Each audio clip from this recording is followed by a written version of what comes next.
नमस्कार मित्रों, आज हम सुनेंगे सियाराम शरण गुप्त जी की एक बाल मनोविज्ञान पर आधारित कहानी काकी। काकी के अंतिम संस्कार में भी वह न जा सका। एक दासी ने राम राम करके उसे घर पर ही संभाला। कुछ बुद्धिमान गुरुजनों ने उसे विश्वास दिलाया कि उसकी काकी उसके मामा के यहाँ गई हैं, परंतु असत्य ज़्यादा दिनों तक छुपा न रह सका और आसपास के अबोध बालकों के मुख से वह प्रकट हो गया। तो कहानी शुरू करते हैं। काकी।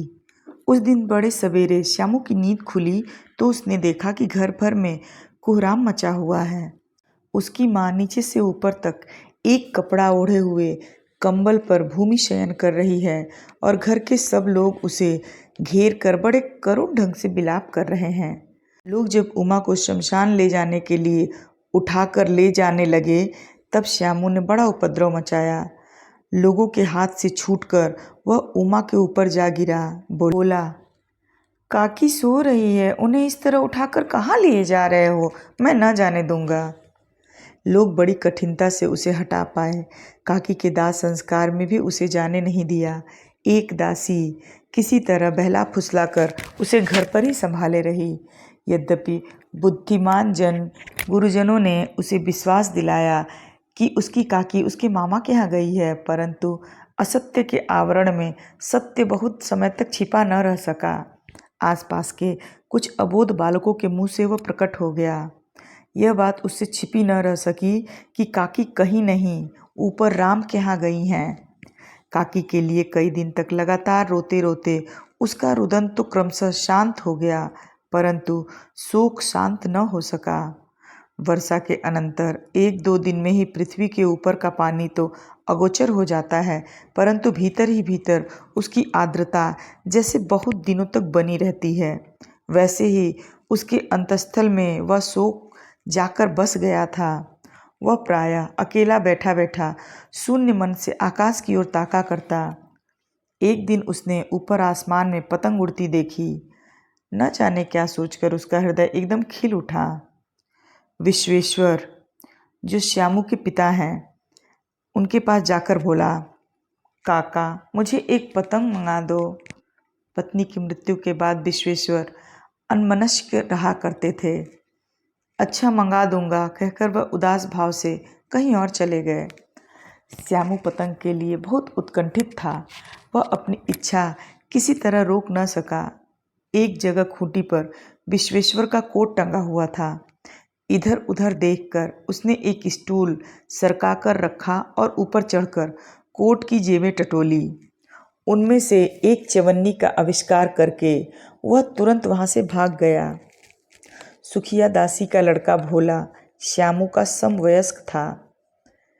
श्यामू ने उसे चवन्नी देकर कहा, अपनी जीजी से कहकर गुपचुप एक पतंग की डोर मंगा दो। देखो खूब अकेले में लाना, कोई जान न पावे। पतंग आई। एक अंधेरे घर में उसमें डोर बांधी जाने लगी। श्यामू ने धीरे से कहा, भोला किसी से न कहो तो एक बात कहूँ? भोला ने सिर हिलाकर कहा, नहीं नहीं, किसी से नहीं कहूँगा। श्यामू ने सिर हिलाकर कहा, मैं यह पतंग ऊपर राम के यहाँ भेजूंगा। इसे पकड़कर काकी नीचे उतरेंगी। मैं लिखना नहीं जानता, नहीं तो इस पर उनका नाम लिख देता। भोला श्यामू से अधिक समझदार था। उसने कहा, बात तो बहुत अच्छी है, परंतु एक कठिनाई है। यह डोर पतली है, इसे पकड़कर काकी उतर नहीं सकती। इसके टूट जाने का डर है। पतंग में मोटी रस्सी हो तो सब ठीक हो जाएगा। श्यामू गंभीर हो गया। मतलब यह कि बात लाख रुपए की सुझाई गई है, परंतु कठिनता यह थी कि मोटी रस्सी कैसे मंगाई जाए। पास में दाम है नहीं और घर के जो आदमी उसकी काकी को बिना दया माया के जला आए हैं, वे इसे इस काम के लिए कुछ नहीं देंगे। उस दिन श्यामू को चिंता के मारे बड़ी रात तक नींद नहीं आई। पहले दिन की तरकीब से दूसरे दिन उसने विश्वेश्वर के कोट से 1 रुपया निकाला, ले जाकर भोला को दिया और बोला, देख भोला, किसी को मालूम न होने पावे, अच्छी अच्छी 2 रस्सियाँ मंगा दे। एक रस्सी ओछी पड़ेगी, ओछी मतलब छोटी। जवाहर भैया से एक कागज पर काकी लिखवा रखूंगा, नाम की चिट रहेगी तो पतंग उन्हीं के पास पहुंच जाएगी। 2 घंटे बाद प्रफुल्ल मन से श्यामू और भोला अंधेरी कोठरी में बैठे बैठे पतंग में रस्सी बांध रहे थे। अकस्मात शुभ कार्य में विघ्न की तरह उग्र रूप धारण किए हुए विश्वेश्वर वहां आ घुसे। भोला और श्यामू को धमकाकर बोले, तुमने हमारे कोट से रुपया निकाला है? भोला सकपकाकर एक ही डांट में मुखबिर हो गया। भोला, श्यामू भैया ने रस्सी और पतंग मंगाने के लिए निकाला था। विश्वेश्वर ने श्यामू को 2 तमाचे जड़कर कहा, चोरी सीख कर जेल जाएगा? अच्छा, तुझे आज अच्छी तरह समझाता हूँ। यह कहकर फिर तमाचे जड़े और कान मलने के बाद पतंग फाड़ डाली।